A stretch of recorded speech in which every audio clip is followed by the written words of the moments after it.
याद करना होगा क्योंकि ये एक्सपेरिमेंटली कैलकुलेट किया गया है। मैंने क्या बोला?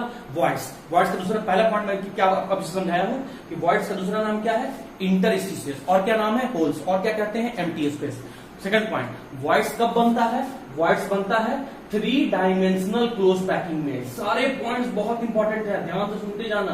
वॉइड्स कब बनता है? 3 डायमेंशनल क्लोज पैकिंग में। 3 डायमेंशनल क्लोज पैकिंग का मतलब क्या होता है? जब एटम के हम लोग 3 डिफरेंट लेयर बनाते हैं, तो 3 डिफरेंट लेयर बनाते हैं तब जाके वहां पे वॉइड्स का फॉर्मेशन होता है। ठीक है, अब पहला वॉइड्स कौन सा होगा? पहला वॉइड्स है आपका ट्रायंगुलर वॉइड। क्यों इसको ट्रायंगुलर वॉइड क्यों कहें? पहला क्वेश्चन इसमें ट्रायंगुलर वॉइड में पहला क्वेश्चन क्या है कि ट्रायंगुलर वॉइड कब बनता है? जब 3 एटम को क्लोजली प्लेस करते हैं तो उनके बीच में जो वॉइड बनता है उसे कहते हैं ट्रायंगुलर वॉइड।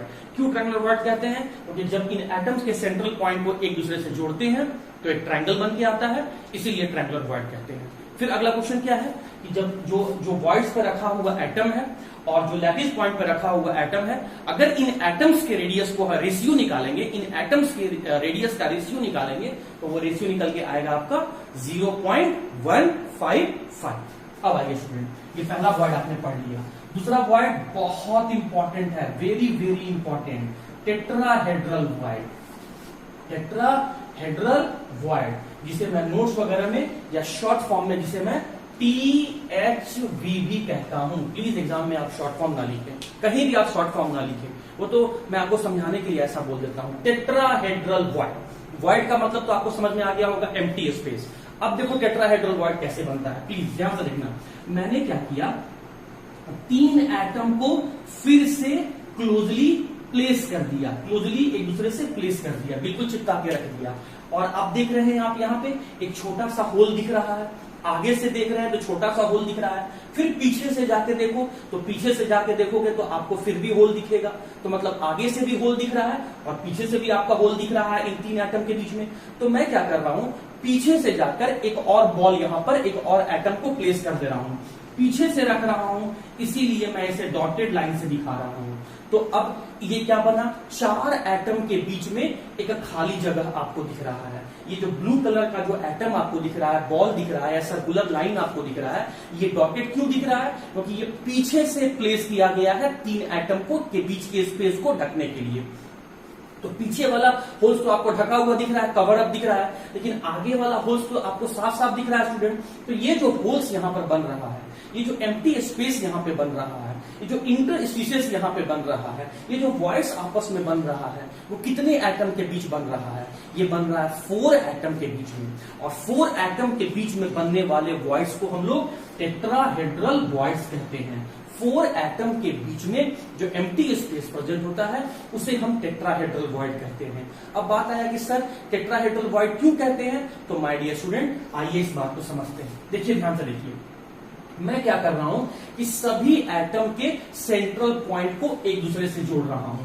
ये ब्लैक कलर के बॉल का सेंट्रल पॉइंट, ये लेफ्ट में रखे गए एटम का सेंट्रल पॉइंट, ये राइट में रखे गए एटम का सेंट्रल पॉइंट। पहले मैं 3 सेंट्रल पॉइंट को मार्क कर रहा हूं।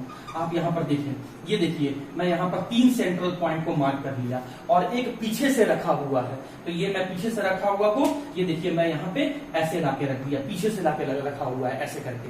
ठीक है, अब इनके सेंट्रल पॉइंट को मैं एक दूसरे से जोड़ूंगा, एक दूसरे से मैं इन सेंट्रल पॉइंट को आपस में जोड़ूंगा। तो जब एक दूसरे से जब इसके सेंट्रल पॉइंट को मार्क किया गया, एटम के सेंट्रल पॉइंट को जब एक दूसरे से जोड़ा गया तो एक टेट्राहेड्रल शेप बन के आता है।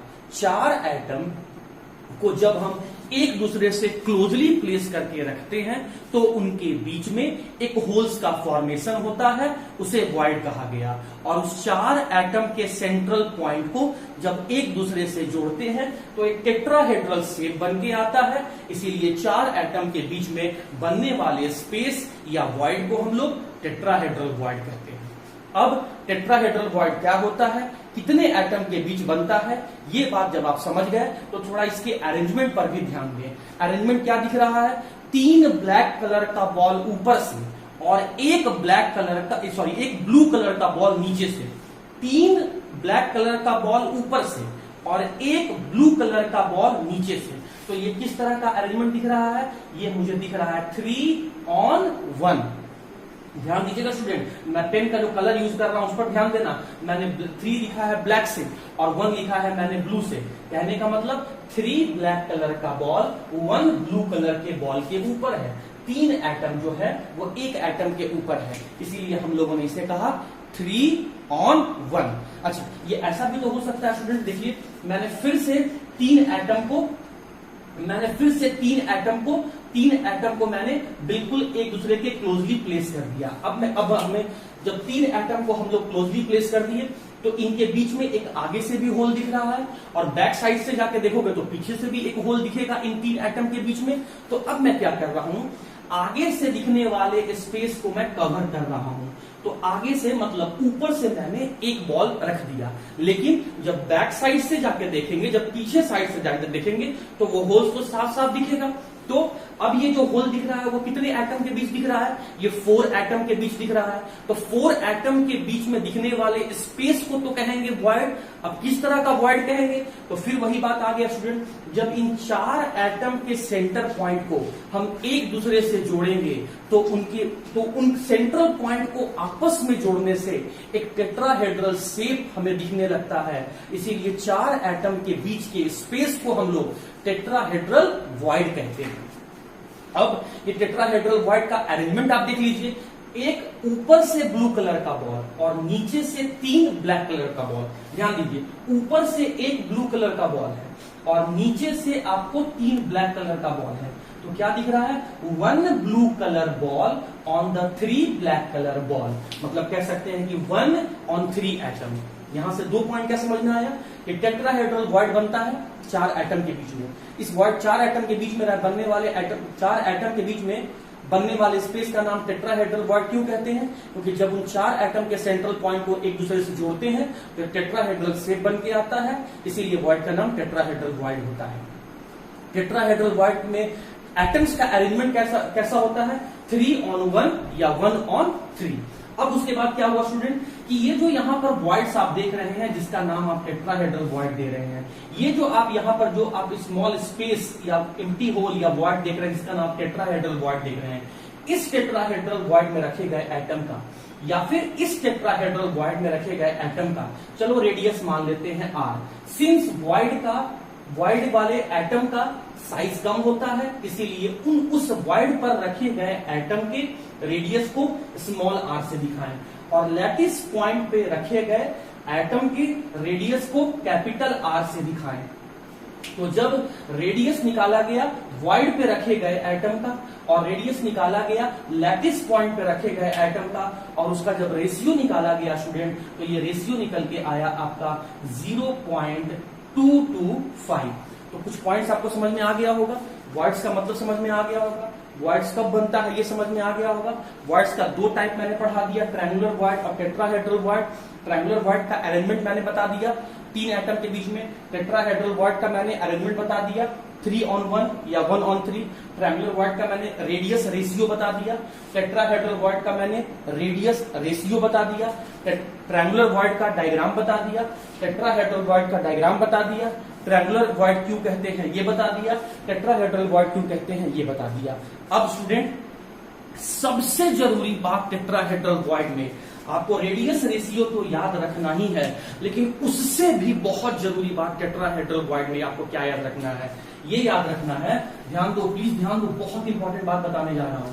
नंबर ऑफ टेट्राहेड्रल वॉइड, बहुत इंपॉर्टेंट लाइन है ये।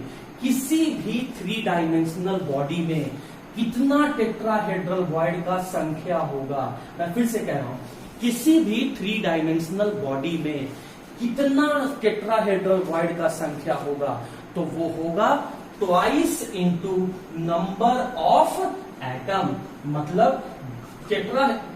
किसी भी 3 डायमेंशनल बॉडी में जितना एटम होगा उसका डबल नंबर में, उसके दुगना संख्या में टेट्राहेड्रल वॉइड का नंबर होगा। मैं फिर से रिपीट कर रहा हूं, आप ध्यान से समझिए कि जो टेट्राहेड्रल वॉइड का जो नंबर होगा, संख्या होगा, वो एटम के संख्या का दुगना होगा। अब ये बात आ गया सर, ये आपको कैसे पता चल गया, मैं एक्सपेरिमेंटली प्रूफ करूंगा, बट आप ये लाइन याद करके रखना एग्जांपल के फॉर्म में। जैसे मैं इसके पहले आपको 3 डायमेंशनल पैकिंग में 2 तरह का बॉडी बताया था।